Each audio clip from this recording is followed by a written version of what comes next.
All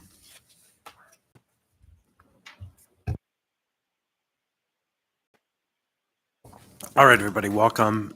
I now call to order this work session of Anchorage Assembly.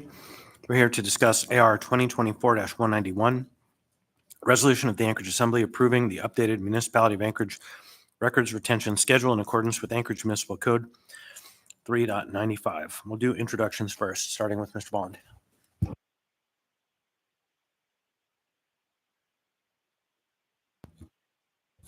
Daniel Volland. Mark Littlefield. Scott Myers. Anna Brawley. Meg Solito. Christopher Constant on the phone. Mr. Martinez. Present. Thank you, Chair. Thank you, Mr. Salt. Here. Thank you, Mr. Rivera. Present. Thank you, Mr. Johnson. You there, Mr. Johnson?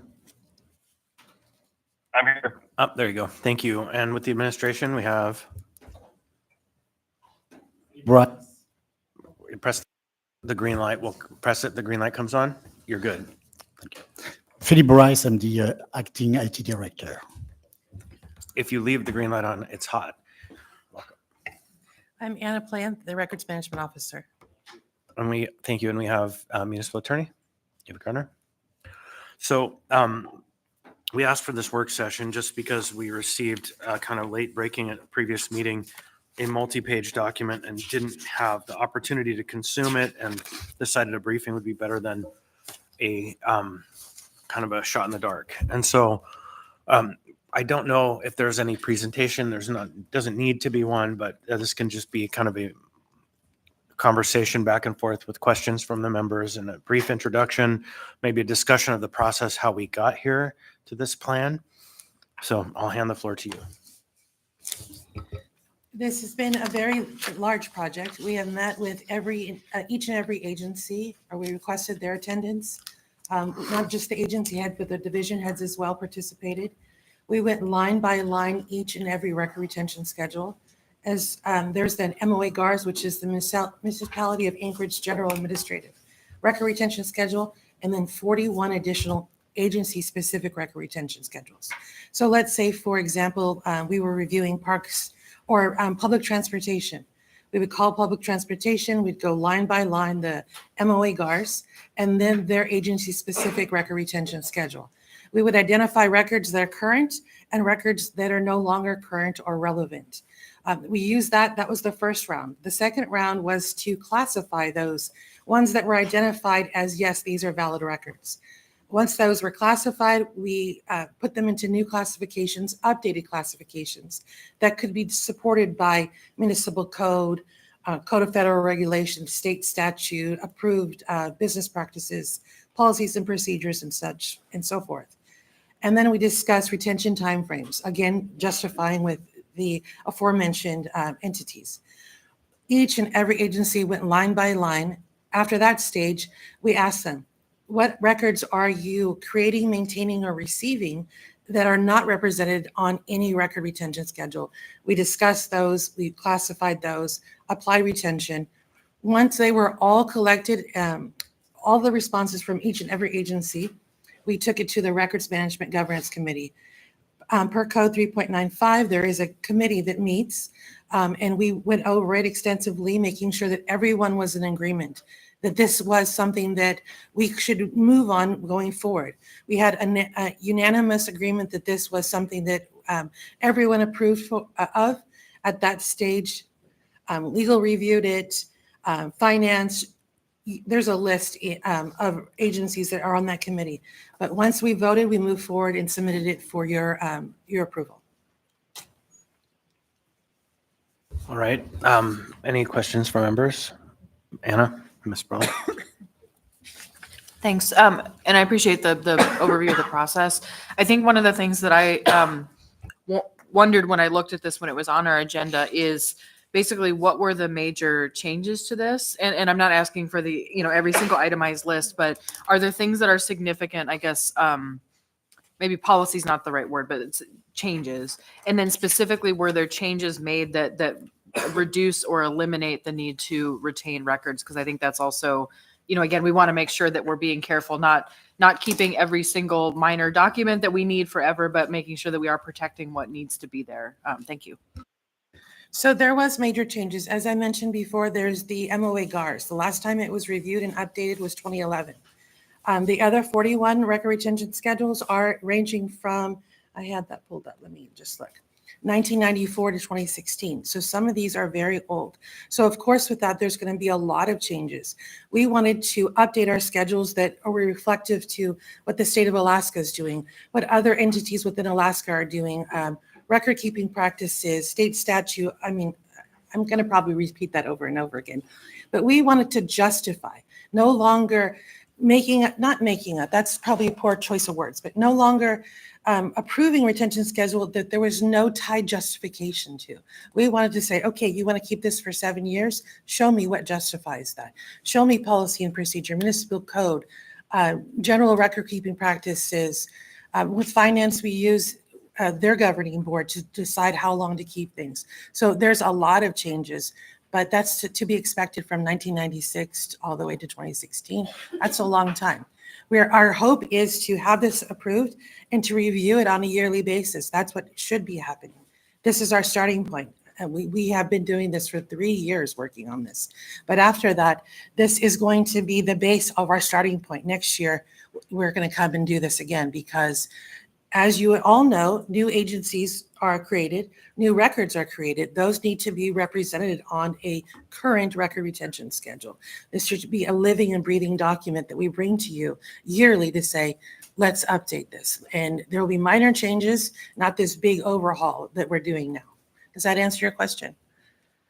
Yeah, for the most part, and I think maybe it's more a request before this comes back on Tuesday. Maybe there's an opportunity to include an additional memorandum that maybe just, and again, not wanting you to go through and label every Right. single thing, but if there were major, major changes in the timeline of keeping records, or if there were things that were supposed to be permanently kept, or that was the prior policy and now they're not, just kind of highlighting if there's anything that we should just be aware of in that sense, as opposed to, but I appreciate the work and the rationale behind what you're doing. And I think partly that's just because, when we see records retention schedules changing, you just have to ask, like, is it still, are we still going to see those records? Is it deleting you know what I mean? Like, just so Right. making sure in the interest of transparency that we're For not sure. reading into things that aren't here. So Yes. thank you. You're welcome. Ms. Alato. Thank you.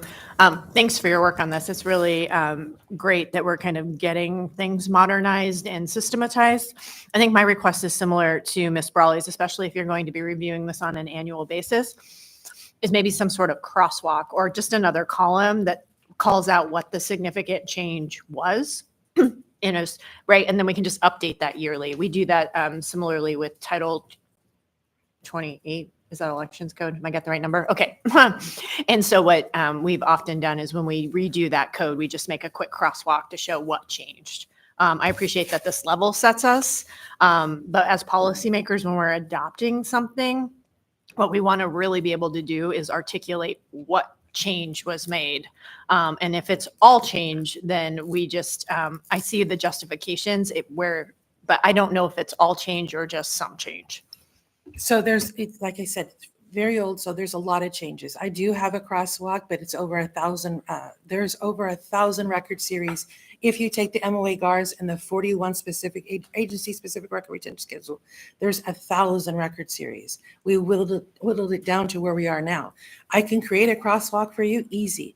Digesting those, reading 1,000 of them is going to be a lot. So something a little bit smaller than Sure. that, which is maybe just a column to your current chart that indicates change or no change. Okay. And then if it's change, the shortest explanation of what the change is. And some of it I think is already in your authorities remarks or whatever, or you could just say see authorities remarks, or those are new, or whatever it might be. That's easy.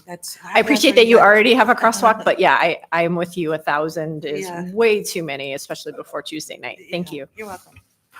And I don't know that a new column would be necessary. Just the remarks column would be the Sure. place to do it. There's already that, and it keeps it maybe at a readable scale. Okay, I do have myself. It's a very simple thing, just on the cover. There's like grammatical error. get back to page 1, the last line, it says, she be entered above. It said, should, I think, say shall be entered above. So maybe we can, they just asked for a line by line update. I don't know if that's feasible by Tuesday, but what are the general reasons or things that were changed from your memory? There were 1,000 of them, but they probably fell into a series of categories or some kind of a we changed this because the state law changed for something, or do you have kind of in your mind what some of the broader categories of change were? I can give you a general answer. A lot of, if you look at the other record retention schedule, the justification was administrative decision. Well, I wasn't comfortable with administrative decision. I wanted there to be legal justification, or tie this to code and tell me in code, does it say you have to retain it for 7 years? If it did say 7 years in code, that would be in the justification. If a statute or a state statute evolved, I wanted that to be the justification. I no longer wanted to rely solely on, well, this is because administrative decision. I wanted it to be tied to a legal entity, or what the industry is doing, or what an approved practice justifies. So that was a lot of the changes. A lot of the changes had to do with outdated justification, other than for administrative decision. They were outdated justifications that were no longer relevant. A lot of the records on the existing record retention schedule are also no longer relevant. Records that were listed in 1994 aren't practices that we're doing anymore. So we needed to clean a lot of that up. And no one better to do that with than the agency head that deals with the everyday ins and outs of their records. But taking their information, putting it into a category that is updated, and justifying it with the justification I listed earlier. Does that answer your question? Fair enough. Okay. I think those are the matters folks might have expressed some interest in understanding. So separately, when you go to that first page of the schedule, we had different people because of transition and changes. So I have 2 in the room that I could ask, or I guess really just 1 in the room that has changed. Ms. Hines hasn't changed, thankfully. Eva, Ms. Gardner, your predecessor signed on to this. Have you had a chance to review what's happening here? Thank you for the question. I haven't personally reviewed, but just another attorney, a line attorney in my office is the one who worked on this, and I have checked with her, and there are no concerns from my office about this schedule. It sounds like the process was very detailed and thorough. And so you're comfortable with the previous name being there and it being moved forward like that? Yes. Okay. Other questions? Anyone? So I'm not going to put anyone on the spot right now to come up and talk about it, but I think maybe then that suffices to put into the record what folks know. We had one request to some more detail on what was the cause of the change into that final category. I don't know if you'll have the time. If you do have the time, it would be welcome to submit it by S version, because this is a resolution. Just kind of spend the next couple of days adding one more layer of input. Anyone else? Okay, then you're off the hook. Pretty straightforward. Well, thank you for your time. We're adjourned. We'll be back on the record at 12:50, I believe.